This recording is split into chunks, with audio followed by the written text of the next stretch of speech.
My sister slid into my chair. Not just any chair. The one with my brass nameplate on it. The one father had placed beside him 6 months before he died. The one he called the future. She crossed her legs and smiled like this was funny. "You can sit somewhere else, Natalie," she said. 20 executives watched. Board members. Investors.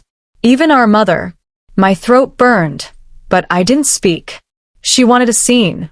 She wanted me to look small. I saw 2 people whisper. Someone coughed. The room felt tight.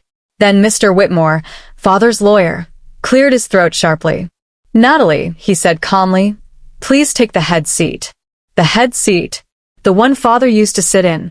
Victoria laughed. "That's not funny." "It isn't," he said. And he opened a thick leather folder. That was the moment everything shifted. My name is Natalie Hayes. I was 29 years old, and for most of my life, I was the invisible daughter. Victoria, my older sister, was the bright one, the charming one, the one father introduced first in every room. When Hayes and Company grew into a multi-million-dollar manufacturing company, she became the public face.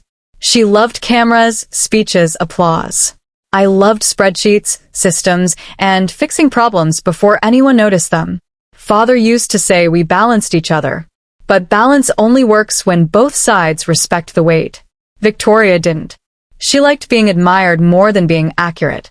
And I let it happen for years because I believed loyalty mattered more than credit. I thought hard work would speak for itself.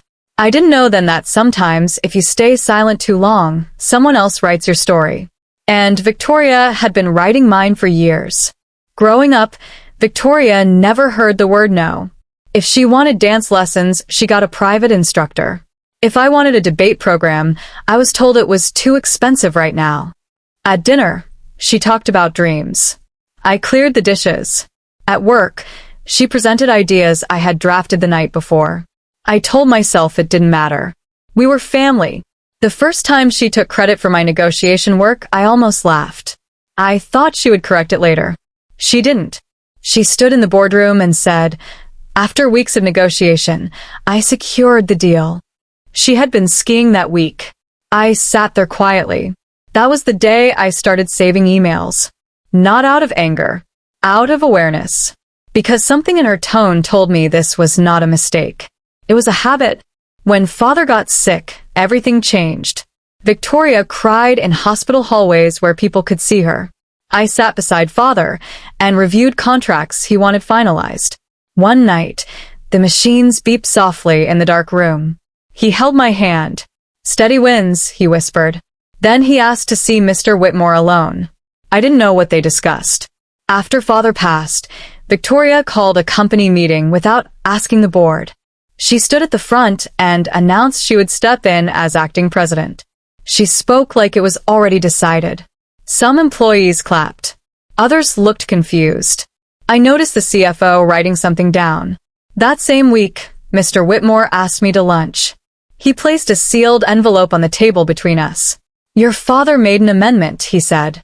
And suddenly, I understood why Victoria was so confident. She thought she had already won. The amendment required a full executive audit before any official succession, performance reviews, financial conduct checks, ethical evaluations. Victoria rolled her eyes when she heard. Formalities, she said. But the board did not treat it lightly. Independent auditors came in quietly. They reviewed expense accounts, contract approvals, employee turnover reports. I kept doing my job. Victoria kept acting like she already owned the company. She signed a high-risk supply contract without full board approval. The CFO warned her. She dismissed him. I documented everything carefully. Not to attack her. To protect myself. At a charity gala 3 months later, she toasted herself as the future of Hayes and Company. When an investor asked about the audit, she laughed. Procedural nonsense. I saw 2 investors exchange a look. Confidence doesn't mock oversight. Arrogance does. 6 months passed. 2 senior managers resigned. In their exit interviews, they cited unstable leadership. Victoria blamed them for being weak. Revenue dipped slightly. Operations, my division, exceeded projections. I never bragged about it. Then came the invitation. A formal family dinner in the executive boardroom. All board members present. Victoria texted me that morning. Wear something simple. Tonight is important. When I arrived, I saw my nameplate moved. The head seat had no name at all. Mother squeezed Victoria's hand. Families stand together, she said. That was when Victoria walked ahead of me and slid into my assigned chair. And that brings us back to the moment Mr. Whitmore opened the folder. Because what Victoria didn't know was that the audit was finished. Mr. Whitmore stood slowly, holding the folder in both hands. The room was so quiet I could hear the air vent hum above us. Victoria leaned back in my chair like she owned the building. Per Mr. Hayes' amendment, he began, executive succession depends on the results of the completed audit. Victoria gave a small laugh. Then let's move on. He did not smile. The audit has concluded. My heart beat once, hard and steady. He read from the report. Unauthorized contracts. Expense account irregularities. Failure to disclose risk exposure. Documented misrepresentation of authorship on key negotiations. Each point landed like a stone dropped in water. Victoria's face changed, but only slightly. This is exaggerated, she said. Mr. Whitmore closed the folder halfway. It is documented, he replied. And then he said the words that shifted the air in the room. Victoria Hayes has failed the executive review. The words did not feel real at first. Failed. Victoria sat up straight. That's impossible. Mr. Whitmore slid copies of the report down the table. Each board member took one, without speaking. The findings were reviewed independently by 3 outside firms, he said. All conclusions were unanimous. Victoria's fingers tightened around the edge of the table. This is a misunderstanding. It is not, he said calmly. He turned one more page. In the event of audit failure, executive authority transfers immediately to Natalie Hayes. I felt every eye turn toward me. Victoria looked at me as if I had betrayed her. You planned this, she whispered. I kept my voice steady. I followed the process. The board chairman cleared his throat. We will now move to a formal vote. Victoria's smile disappeared completely. And for the first time in years, she looked unsure. The board members stepped into the hallway for a closed vote. The door shut softly behind them. Victoria turned to me immediately. You knew, she said. Not loud. Not dramatic. Just sharp. I knew there was an audit, I replied. You've been collecting things, haven't you? I did not answer that.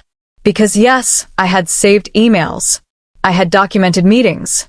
I had kept timelines. But I had never created false proof. I had only preserved truth. She stood up from my chair slowly. You've always been jealous, she said. The word stung, but I did not react. I've always worked, I answered quietly. Mother shifted in her seat, but said nothing. Victoria shook her head. You're ruining this family. The door opened before I could respond. The board filed back in. The chairman looked directly at her. And I knew the decision had been made. The board has voted, the chairman said evenly. Victoria stood very still. Effective immediately, Victoria Hayes is removed from executive leadership of Hayes and Company. The words were clean. Final. No, she said under her breath. Security was not called in loudly. 2 senior staff members simply stepped forward and waited respectfully. This is insane, she said. I built this company's image and damaged its structure, the chairman replied. She looked at me again. You're enjoying this. I wasn't. What I felt was heavy, sad, steady. Mr. Whitmore gestured toward the head seat. Natalie, please. My legs felt like stone, but I walked forward. Victoria stepped aside, slow and stunned. I placed my hands on the back of the chair father once used. For a second, I saw him there. Then I sat down, and I looked around the table. Let's begin, I said. That night, I barely slept. Not because I doubted the outcome, but because the weight of it pressed against my chest. In the morning, emails flooded in. Some were shocked. Some were relieved. A few were grateful. The CFO stopped by my office before noon. "We needed this," he said quietly. I reviewed the audit again, line by line. Nothing in it was emotional. Every finding had dates, approvals, signatures. Victoria had not fallen because of me. She had fallen because she believed rules did not apply to her. Over the next week, I met with department heads one by one. I listened more than I spoke. I reinstated approval checks she had removed. I reopened 2 vendor negotiations she had rushed. Investors requested meetings. I answered every question calmly. Trust does not return overnight, but stability does begin with honesty. And I had plenty of that. 3 months later, revenue stabilized. 2 managers who had resigned asked to return. I welcomed them back after careful review. We created a leadership ethics policy with clear accountability. No titles without measurable performance. Mother called once, asking if I would reconsider Victoria's position. "I can't," I said gently. "This is business." She did not argue. Victoria did not contact me. I did not contact her. There was nothing left to debate. One evening, I stayed late in the boardroom. The lights were low, and the city glowed outside the windows. I ran my fingers across the smooth surface of the table. The head seat no longer felt intimidating. It felt earned. Father had not chosen the louder daughter. He had chosen the steady one. And, for the first time in my life, I understood something clearly. The seat had never been hers. It had simply been waiting for me. The press release went out the following Monday. It was short and clean. Leadership transition based on completed executive audit. No blame. No drama. Just facts. Victoria's name disappeared from the company website by noon. By afternoon, I received 3 calls from major clients asking if their contracts were secure. I answered each one personally. "Yes," I said. "We are stable." One client paused before replying. "We were waiting for this." That sentence stayed with me. Waiting. It meant people had seen the cracks long before the board acted. Inside the office, the mood shifted slowly. Staff members who once avoided eye contact began speaking freely. Meetings felt organized again. But not everyone was pleased. One board member requested a private meeting. "I supported your sister for years," he admitted. "Convince me this change is permanent." I met his gaze. "It isn't about change," I said. "It's about standards." He nodded once. And I knew the real work had only begun. 2 weeks later, I discovered another issue buried in the audit notes. Victoria had approved a marketing expansion project that was already over budget by 30%. The projections were overly optimistic and poorly reviewed. If we didn't act quickly, the loss would grow. I called an emergency finance meeting. The numbers were clear. We could either cancel the project and accept a smaller loss now or push forward and risk much more. Some board members hesitated. "It was her vision," one said carefully. "It was her mistake," I answered.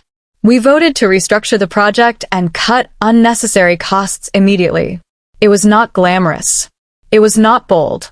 It was responsible. The following week, the market responded well to our transparency. For the first time since Father passed, investor confidence began to climb instead of dip. And I realized something important. Fixing damage is not dramatic. It is steady. And steady is powerful.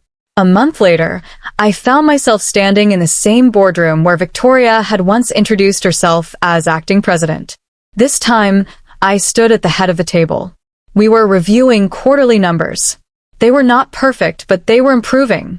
Halfway through the meeting, a junior manager raised her hand. "I just want to say," she began nervously, "things feel calmer now."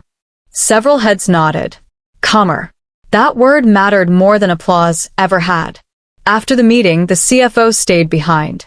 "Your sister believed leadership meant being seen," he said. "You understand it means being trusted." I did not smile widely. I only nodded. Trust grows slowly.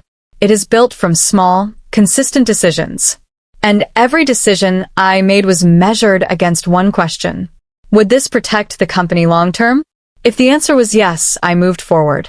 If it was no, I stopped. It was that simple. 6 months after the boardroom vote, the company posted its strongest recovery quarter since Father's illness. The numbers were solid. The culture was healthier. Turnover dropped. Yet success did not feel loud. It felt quiet. One afternoon, Mother asked to meet me for coffee. She looked tired. "She feels betrayed," she said softly. I stirred my cup slowly. "She feels exposed." Mother did not argue. "Families should forgive," she said. "Families should also be honest," I replied. There was no anger in my voice. Only truth. Mother sighed and changed the subject. When I walked back to my car, I felt something lift inside me. Not guilt. Release. I had spent years trying to compete with someone who measured worth in applause. Now I measured worth in stability. And stability was finally ours. Near the end of the year, we faced our biggest test yet. A supplier contract that Victoria had rushed months earlier contained hidden penalty clauses. If production slowed, we would pay heavy fees. The slowdown had already begun before I took over. The penalty notice arrived in my inbox late on a Friday afternoon. I read it twice. Then I called our legal team and scheduled negotiations for Monday. There was no panic in my voice. No blame. Just action. Over 3 long days, we renegotiated terms and reduced the penalty by half. It was not perfect, but it prevented serious loss. When the agreement was signed, the board chairman looked at me and said, "This is why the amendment existed. Not to punish, to protect." That night, as I locked my office, I realized something else. Leadership is not about never making mistakes. It is about how you handle them when they appear. And I had handled this one. 1 year after that dinner, we held our annual shareholder meeting. This time, the room felt different. Steady. Focused. I delivered the performance report myself. No dramatic language. No exaggerated promises. Just clear numbers and realistic projections. When the presentation ended, the room applauded. Not wildly, but respectfully. Afterward, an investor approached me. "Your father would be proud," he said. I swallowed carefully. "I hope so," I replied. As the evening ended, I remained alone in the boardroom for a moment. The chair at the head of the table no longer felt heavy. It felt natural. Victoria had believed the seat belonged to her because she wanted it. I understood now that wanting something does not make you ready for it. Earning it does. And earning it required patience, discipline, and restraint. All the things she once called boring. All the things that had quietly built my strength.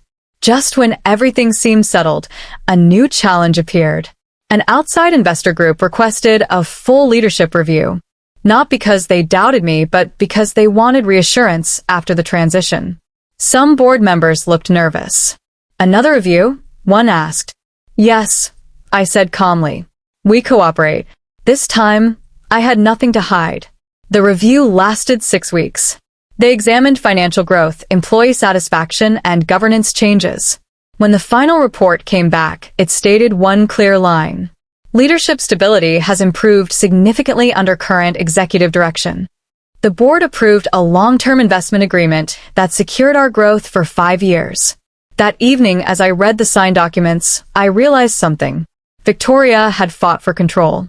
I had built credibility. Control demands attention. Credibility earns support. And support lasts longer than applause ever could. 2 weeks later, we announced a new leadership training program inside the company. It focused on accountability, ethics, and measurable performance. I made it clear that promotions would depend on results, not personality. During the first session, I stood before a group of young managers. I once believed hard work would speak for itself. I told them, "It doesn't. You must document it. Protect it. Stand by it." They listened carefully. Afterward, one manager approached me. "Thank you for being steady," she said. Steady. That word followed me everywhere now. Later that afternoon, I received confirmation that our credit rating had improved. Investors renewed contracts at stronger terms. The company was not just surviving. It was growing. And it was growing on stable ground. I no longer felt like the invisible daughter. I felt like a leader. And the feeling was quiet, but firm. One rainy afternoon, nearly 18 months after that dinner, I received news that surprised me. Victoria had started her own small consulting firm. The information came through industry channels, not from her.